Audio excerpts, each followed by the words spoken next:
오늘 시편 55편의 말씀을 우리 한 절씩 교독으로 봉독하도록 하겠습니다. 제가 먼저 보겠습니다.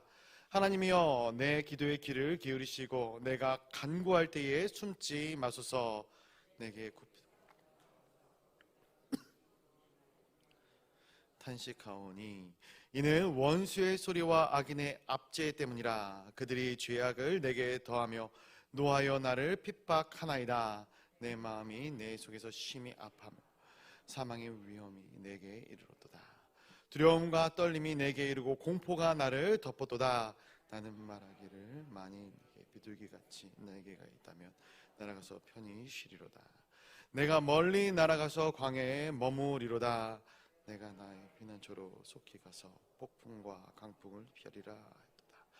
내가 성내에서 광포와 분쟁을 보았사오니 주여 그들을 멸하소서. 그들의 혀를 잘라버리소서. 그들이 지하로 성벽 위에 두루다니 성중에는 죄악과 재난이 있으며 악독이 그 중에 있고 압박과 속임수가 그 거리를 떠나지 아니하도다.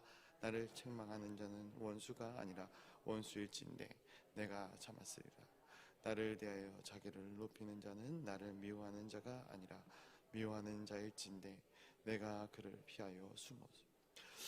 그는 곧 너로다. 나의 동료, 나의 친구요, 나의 가까운 친구로다. 우리가 가까이 재미있게 의논하며 무리와 함께하여 하나님의 집 안에서 다녔도다. 사망이 갑자기 그들에게 임하여 산채로 수월에 내려갈지어다. 이는 악독이 그들의 거처에 있고 그들 가운데에 있음이로다. 나는 하나님께 부르짖으리니 여호와께서 나를 구원. 저녁과 아침과 정오에 내가 근심하여 탄식하리니 여호와께서 내 소리를 들으시리로다. 나를 치는 전쟁에서 그가 내 생명을 구원하사 평안하게 하셨도다. 옛부터 계시는 하나님이 들으시고 그들을 낮추시리이다. 그들은 변하지 아니하며 하나님을 경외하지 아니하니이다. 그들이 손을 들어 자기와 화목한 자를 치고 그의 언약을 배반하였도다. 그의 입은 우유 기름보다 미끄러우나 그의 마음은 전쟁이요 그의 말은 기름보다 유하나 실상은 뽑힌 가리로다. 내 짐을 여호와께 맡기라. 그가 너를 붙드시고 의인의 요동함을 영원히 허락하지 아니하시. 23절 같이 보겠습니다. 하나님이여, 주께서 그들로 파멸의 웅덩이에 빠지게 하시리이다. 피를 흘리게 하며 속이는 자들은 그들의 날 반도 살아남지 못할 것이라. 나는 주를 의지하리이다. 아멘. 아멘. 오늘도 거룩한 주님의 성전으로 달려나와 하나님 아버지 앞에 예배하는 우리 동강의 모든 성도님들, 또 이 시간 예배자로 선 모든 성도님들을 주님의 이름으로 환영하고 축복합니다. 우리의 기도에 귀를 기울이시고 응답하시는 하나님, 또 우리의 모든 근심과 걱정을 변하여 구원의 기쁜 소식을 듣게 하실 하나님을 우리가 기대하고 소망하는 귀하고 복된 이 한날이 되기를 간절히 소원합니다. 오늘 우리가 함께 읽은 시편 55편 말씀은 다윗의 이 비탄시다 이렇게 기록을 하고 있습니다. 어떻게 보면 이 다윗의 애통하는 마음, 그게 가장 슬펐을 때의 마음이 너무나도 잘 담겨져 있는 시편이 아닌가 생각됩니다. 그래서 이 배경이 있는데, 본문의 말씀은 다윗이 그 아들 압살롬으로부터 반역을 당하여서 겪게 되는 위기의 상황이라는 이 배경을 갖고 있죠. 그리고 또 아들뿐만이 아니라 자신이 누구보다 믿었던 그 친구 아히도벨, 이 아히도벨로부터도 배신을 당하였던 이러한 상황입니다. 그래서 이 시편 가운데 보면은 다윗의 절망감을 엿볼 수 있고 다윗이 얼마나 애통하고 고통 가운데 있는지를 우리가 볼 수 있어요. 그래서 시편 중간중간에 보면은 굉장히 이 다윗이 혼란스러워하고 혼동스러워하는 그러한 고백들을 반복적으로 나타내는 그런 모습들을 보게 됩니다. 말씀을 통하여서 우리가 생각해 볼 때 사람은 신뢰할 만한 대상이 아니죠. 그러나 우리는 습관처럼 사람을 의지합니다. 내 남편을 의지하고 아내를 의지하고 부모를 의지하고 자녀를 의지합니다. 그러나 우리가 의지하면 의지할수록 우리에게 돌아오는 것은 그 기대에 합당하고 부응하는 것, 물론 이러한 것들도 있을 수 있겠지만 내 기대에 미치지 못하는 실망감이 있는 것이죠. 사람은 그래서 성경에서 절대로 신뢰의 대상이 아닙니다. 그래서 이 말씀들을 통해서 우리가 말씀을 보면서 우리가 역사를 보면서 깨닫는 것은 무엇인가? 우리가 진정으로 의지할 대상은 하나님밖에 없구나. 하나님만이 우리가 유일하게 진정으로 의지할 분이시구나 라는 것을 깨닫게 되는 것이죠. 오늘 1절 말씀 한번 같이 읽어보도록 하겠습니다. 1절입니다. 시작. 하나님이여 내 기도에 귀를 기울이시고 내가 간구할 때에 숨지 마소서. 아멘. 오늘 이 시편 55편 1절 말씀에 보니까 맨 뒤에 이렇게 고백을 하고 있어요. 내가 간구할 때에 숨지 말아 주옵소서. 하나님을 얘기할 때 하나님의 존재에 대해서 우리가 무소부재라는 단어를 많이 쓰죠. 무소부재 무슨 뜻입니까? 어디에도 계시고 어느 시에도 계시고, 그러니까 시간과 공간을 초월하여 계신 하나님.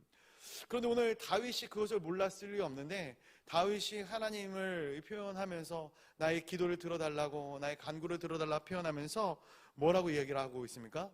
숨지 말아달라라고 이야기를 하고 있는 것이죠. 여기서 이 숨다라는 것의 이 다윗의 속 의미는 무엇일까 보니까 못 본 채 한다라는 거예요. 외면하다라는 것을 이야기하는 것이죠. 우리도 주님께 간구할 때 이러한 간구를 드린 적이 있지 않습니까? 하나님, 제 기도를 외면하지 말아달라고, 내 기도를 반드시 응답하여 달라고. 왜 다윗이 이러한 요청을 하고 있고 왜 우리가 그러한 간구를 하나님께 하는 것일까요? 하나님께서 외면하시면 더 이상 소망이 없거든요. 하나님께서 이 일에 대해서, 이 건에 대해서, 내가 기도하는 이 기도의 제목에 대해서 외면하시면은 우리에게 더 이상의 소망이 없기 때문입니다. 이것이 우리의 신앙이 아닌가 생각합니다. 우리가 신앙이 없다면 하나님이 나를 외면하든 말든 무슨 상관이 있겠습니까? 어차피 세상은 돌아갈 대로 돌아가고 되어질 일들은 되어질 것입니다. 역사적으로 하나님을 모르는 사람들도 흥망성쇠를 경험합니다. 망하게 되는 일들이 있지만 흥하게 되는 일들도 믿지 않는 역사 가운데 등장한다라는 것이죠. 그러나 하나님의 사람들에게 있어서, 신앙을 가진 사람들에게 있어서 하나님이 우리의 삶에 관여하시지 않는 것만큼 두려운 것은 없는 거예요. 창세기에 돌아가서 가인과 아벨, 가인이 아벨을 죽이지 않습니까? 그리고 하나님께서 이 가인을 떠나가십니다. 그때 이 가인은 당장에 죽지 않아요. 그러나 그의 마음 가운데 가장 크게 찾아온 두려움이 무엇이었을까요? 그의 후손들의 삶 가운데 가장 크게 찾아온 두려움이 무엇이었을까요? 하나님 없이 사는 것이거든요. 하나님과의 단절, 죄로 말미암아 하나님으로부터의 이 단절이 찾아오게 되는 것, 이것이 가장 두려운 것이에요. 왜냐하면 영적인 사망이 이 안에 있었던 것이거든요. 이것을 신앙하고 믿는 하나님의 사람들에게 있어서 하나님이 우리의 삶에 관여하지 않으시는 것만큼 두렵고 떨리는 일이 또 있겠는가? 갓 태어난 자녀가 부모로부터 외면을 당하게 된다면 그 아이는 결단코 죽을 수밖에 없는 것이죠. 다윗은 하나님 앞에서 이 마음을 가졌던 것입니다. 하나님 없이는 저는 아무것도 할 수 없습니다. 하나님 결단코 제 기도를 들어주셔야 합니다. 숨지 마시옵소서. 이러한 마음을 가진 다윗이 자신의 마음을 솔직히 열어 주님 앞에 고백하는 것이죠. 우리 2절과 3절 한번 같이 읽어보도록 하겠습니다. 2절과 3절입니다. 시작. 내게 굽히사 응답하소서. 내가 근심으로 편하지 못하여 탄식하오니 이는 원수의 소리와 악인의 압제 때문이라. 그들이 죄악을 내게 더하며 노하여 나를 핍박하나이다. 아멘. 이 다윗의 마음이 어땠을까 한번 생각을 해봅니다. 하나님의 응답을 구하고 전적인 하나님의 도우심을 구할 수밖에 없는 이 상황 속에서 다윗은 그 마음 가운데 편한 마음이 하나도 없어요. 근심과 걱정이 그 안에 가득 차 있게 되는 것이죠. 그도 그럴 것이 인간의 삶은 항상 기쁠 수가 없는 것 같아요. 우리가 늘 기쁘고 즐거우면 얼마나 좋겠습니까? 제가 늘 막 이렇게 웃고 다닌다고 해서 제 마음 가운데 늘 기쁨이 충만하겠습니까? 부글부글한 일들도 있을 것이고 슬프고 애통한 일들도 있을 것이고 다양한 감정의 변화가 제 안에도 존재할 수밖에 없는 것이죠. 특별히 아까 전에 본문을 잠깐 언급하였지만 이 다윗이 왕에 오른 지 32년 BC 약 979년경에 다윗은 반역을 당합니다. 그 반역도 누구에게 당하는가? 친아들이었던 압살롬과 가장 자신의 절친한 친구이자 모사였던 이 아히도벨, 이 아히도벨이 공모하여서 모반을 일으키게 되는 것이죠. 다윗이라는 인물을 우리가 묵상해 볼 때 그 인물이, 이 다윗이라는 이 사람이 평탄한 삶을 살지는 않았어요. 왕 위에 오르기까지도 굉장히 이 평탄치 못한 삶을 살았지만 그가 왕위에 오르고 나서도 여러 가지 평탄치 못한 삶을 살았던 이 사람이죠. 그러나 지금 이 시편이 쓰여지는 이 배경만큼 그의 인생 가운데 참혹하고 애통했던 적이 또 있었을까 생각을 해봅니다. 그가 죄를 지어 그의 첫째 아들이 죽었을 때도 이렇게까지는 비통하지 않았을 것 같아요. 가족들에게 다 배신을 당해서 가족들이 이 다윗을 몰라라 하고 외면했을 때도 다윗이 이렇게 애통하지는 않았을 겁니다. 사울이 자신을 2번 죽이려고 하죠. 이 죽음의 손길을 피해서 광야로 흘러 들어갔을 때도 다윗은 이만큼 비참하고 비통하지 않았을 것입니다. 위에 보지만 차라리 광야로 내가 나갔으면 좋겠다라고 고백하는 다윗의 모습을 보게 됩니다. 단순한 반역이 아니죠. 자신의 사랑했던 아들과 자신의 가장 친했던 이 친구의 배신, 단순한 배신일 뿐만 아니라 그들이 다윗의 목숨을 노리고 달려들고 있습니다. 다윗은 지금 이 상황이 도무지 이해가 되지 않았을 것입니다. 그가 근심하는 이유, 그가 마음에 편치 못한 이유가 바로 여기 있지 않았을까. 3절에서는 이 이유에 대해서 이렇게 표현을 합니다. 원수의 소리와 악인의 압제. 자신의 충신이라고 자부했던, 그리고 자랑하고 사랑했던, 누구보다 믿었던 그의 아들과 친구에게 속된 말로 뒤통수를 세게 얻어맞은 것이죠. 그들이 평화로운 방법으로 다윗을 현재 상태까지 몰고 갔겠습니까? 끊임없이 다윗을 중상모략하고 비난하고 많은 사람들을 이간하고 그러한 좋지 못한, 선하지 못한 방법들을 들어서 다윗을 여기까지 몰고 갔을 것입니다. 나와 상관이 없고 먼 사람이 그런 이야기를 해도 마음 가운데 애통하고 속상한 마음이 있을 것인데, 내가 사랑하는 사람들로부터 그러한 일들을 당했을 때 이 다윗의 마음이 어떠했겠습니까? 결국 다윗은 자신의 상황을 이렇게 표현하고 고백합니다. 우리 4절과 5절 말씀 한번 또 같이 읽어볼까요? 4절과 5절입니다. 시작.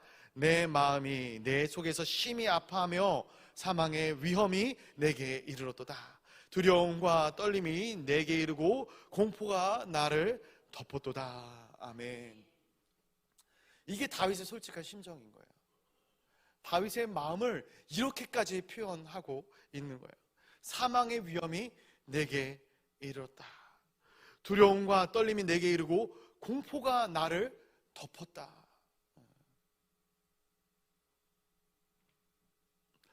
이 표현은 크게 2가지 의미가 있을 것 같아요. 지금 배신당한 다윗의 상황으로 인하여서 내 마음 가운데 정말 죽고 싶은 마음이 들 정도로 큰 위험이 이르는 것이죠. 또 실질적으로 다윗은 죽게 되었거든요. 압살롬과 이 아히도벨로 인하여서 내가 지금 죽음의 상황 가운데 처해져 있다라는 거예요. 사랑하는 성도 여러분, 죽음의 공포를 느껴보신 적이 있으십니까? 내가 이제 죽겠구나라는 그러한 절망과 상황 가운데 빠져보신 적이 있으십니까?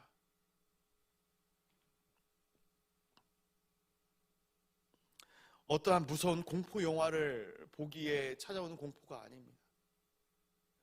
더 이상 내가 살아나아갈 용기와 자신이 없어요. 아니, 당장에 칼끝이 내 목을 겨누고 있는 것 같은 느낌을 내가 받기에 더 이상 내가 어디로 가야 할지 당황스럽고 아무것도 의지할 수 없는 이 불안과 공포, 거기로부터 나오는 사망의 위험인 것이죠. 지금 인간적인 시선으로 다윗을 바라볼 때에 다윗은 아무런 희망이 없습니다. 아무런 소망이 없어요. 우리 인생 가운데 그런 경험이 있지 않습니까? 너무나도 앞길이 막막하고 내가 도대체 어디로 헤쳐나가야 될지를 모르기 때문에 하나님, 내가 갈 바를 알지 못하겠습니다. 내가 어디로 가야 합니까? 하나님, 제 길을 좀 보여주셨으면 좋겠습니다. 지금 현재 상황이 너무나도 답답하기 때문에 길이 보이지 않는 것이죠. 압살롬과 이 아히도벨의 반역은 철저히 준비되어진 것이었거든요. 오랜 기간 철저히 준비했을 것입니다. 그래서 이 반역은 성공적이었고 다윗이 다시 재기한다라는 것은 언감생심 꿈도 꾸지 못할 일처럼 다윗 가운데는 느껴졌을 것입니다. 오죽하면은 사무엘하 16장에서 시므이의 자손들, 시므이가 이러한 고백을 합니다. 시므이가 저주하는 가운데 이와 같이 말하니라. 피를 흘린 자여, 사악한 자여, 가거라 가거라. 사울의 족속의 모든 피를 여호와께서 내게로 돌리셨도다. 그를 이어서 내가 왕이 되었으나 여호와께서 나라를 내 아들 압살롬의 손에 넘기셨도다. 보라, 너는 피를 흘린 자이므로 화를 자초하였느니라 하는지라.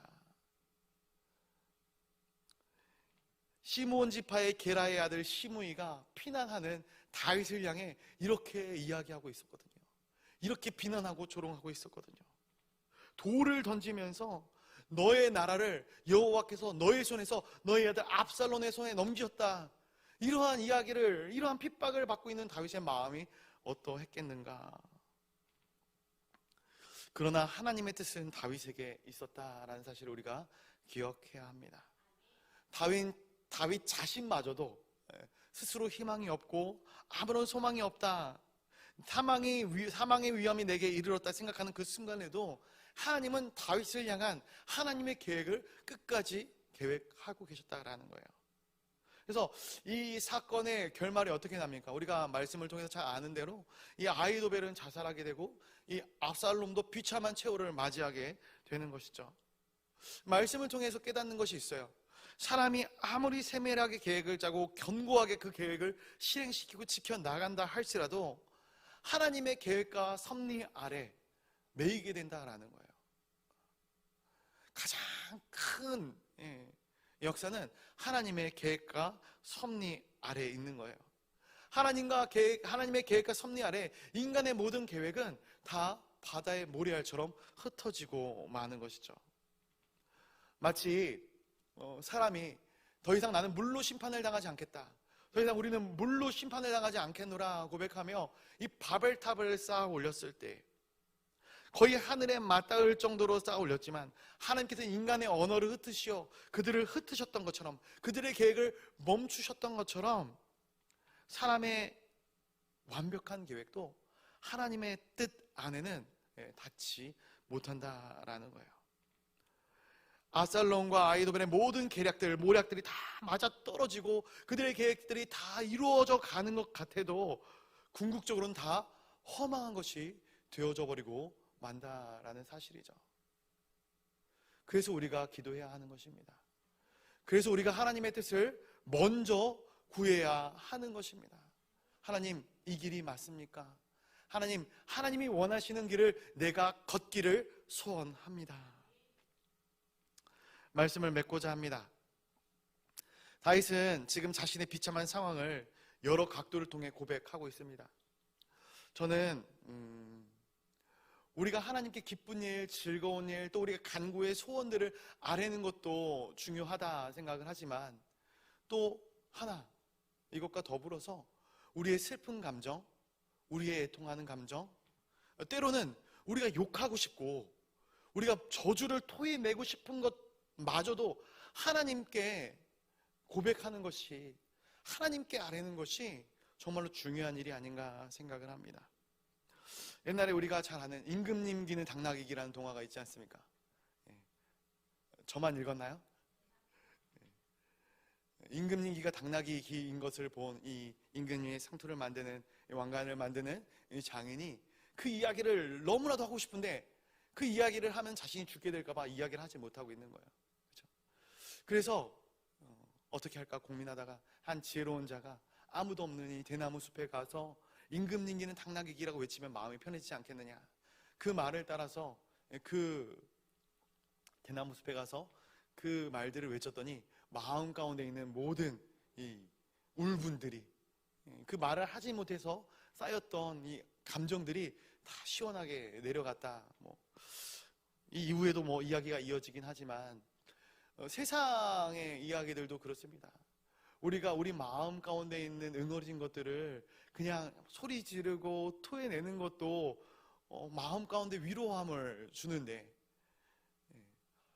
이것을 어디로 토해내겠냐라는 거예요. 이 비탄시가 바로 그러한 역할이죠. 내게 쌓여져 있는 울분들을 다윗은 그냥 세상 가운데 토해낸 것이 아니에요. 누구에게 토해냅니까? 하나님 앞에 토해낸 것이에요. 내게 쌓여있는 모든 근심과 걱정들, 어떻게 보면은 진짜로 욱해서 저 사람을 저주하고 싶은 그러한 이 저주의 말들까지도, 하나님, 제 심정이 지금 이렇다고, 내 마음이 지금 이렇다고 하나님께 고백하고 있는 다윗의 모습이 이 비탄시의 모습이거든요. 우리의 감정을 그냥 하나님께 쏟아내시기를 간절히 소원합니다. 그런데 우리가 감정을 단순히 그냥 하나님께 쏟아냈을 때 단순히 우리의 마음이 시원해지는 것뿐만이 아니라 그 우리의 마음을 들어주는 분이 누구십니까? 하나님이시다라는 거예요. 하나님이시다. 동화에서는 아웃풋으로 끝나고 말지만 우리가 하나님께 아뢰일 때는 아웃풋으로 끝나는 게 아니라 하나님께서는 다 그것들을 들으시고 그것을 경험한 사람들은 결국 이러한 고백을 하게 되는 것입니다. 우리 마지막으로 22절과 23절 한번 같이 읽어보도록 하겠습니다. 22절, 23절입니다. 시작. 내 짐을 여호와께 맡기라. 그가 너를 붙드시고 의인의 요동함을 영원히 허락하지 아니하시리로다. 하나님이여, 주께서 그들로 파멸의 웅덩이에 빠지게 하시리이다. 피를 흘리게 하며 속이는 자들은 그들의 날에 판도 살지 못할 것이나 나는 주를 의지하리이다. 아멘. 이 시간 같이 기도하도록 하겠습니다. 이 시간 우리가 하나님 아버지 앞에 기도할 때 우리의 모든 짐을 여호와 앞에 맡기는 이 귀한 시간이 되기를 간절히 소원합니다. 하나님께서는 분명히 말씀하십니다. 내가 의인의 요동함을 허락하지 아니하겠노라. 하나님, 우리가 그 하나님을 의지하여 나의 모든 죄성과 나의 모든 연약함들, 또 누구를 향한 이 미움의 감정들과 내 안에 있는 이 모든 연약함의 감정들까지도 다 주님 앞에 내어 맡기오니 하나님, 나의 연약함을 주님께서 들어주시고 나의 모든 삶 가운데 가장 선한 방향으로 나의 삶을 이끌어 주시옵소서. 우리 또 교회를 위하여 기도하도록 하겠습니다. 교회를 위하여 기도할 때 특별히 우리 목장교회를 위해 같이 기도해 주시면 감사하겠습니다. 이번 주부터 이제 목장교회 모임이 시작이 되어집니다. 우리 동강교회 많은 소그룹들이 하나님 아버지 앞에 살아나고 그 가운데 정말로 말씀과 나눔과 참된 회복의 역사가 나타날 수 있도록 인도하여 달라고, 초대교회에 나타났던 놀라운 은혜의 능력이 우리 동강교회 목장교회를 통해 똑같이 동일하게 나타나도록 성령님께서 함께하여 달라고 기도해 주시면 감사하겠습니다. 우리 청년부 단기 선교가 이제 얼마 남지 않았습니다. 추석 기간 동안에 필리핀 앙헬레스 지역으로 단기 선교를 떠나게 되는데 준비되어지는 모든 과정들 가운데 친히 역사하여 주시고 우리 선교팀, 우리 청년들이 선교지에 가서뿐만이 아니라 돌아와서도 그 받은 은혜를 나누고 누리는 우리 청년들 될 수 있도록 인도하여 달라고 우리 청년들을 위하여 같이 기도해 주시면 감사하겠습니다. 또 지난주부터 진행되어지고 있는 성전 등불 기도회가 있습니다. 우리 성전의 등불을 끄지 않는 동강교회 모든 성도들이 다 될 수 있도록 인도하여 달라고, 우리 동강의 모든 성도들이 교회 전으로 달려나와 함께 기도하며 함께 은혜를 누리는 귀한 시간들이 되어지게 하여 달라고, 또 특별히 마지막으로 다음 세대를 위해서 기도해 주시기를 바랍니다. 선교사님들과 환우들을 위해서 마지막으로 개인의 기도의 제목들을 놓고 기도할 때에 더욱더 간절히 기도하기를 원하시는 분들께서는 강대상 앞으로 달려나와 더욱더 간절히 기도해 주시기를 바랍니다. 이 시간 주여 크게 한번 부르짖고 기도의 자리로 나아가도록 하겠습니다.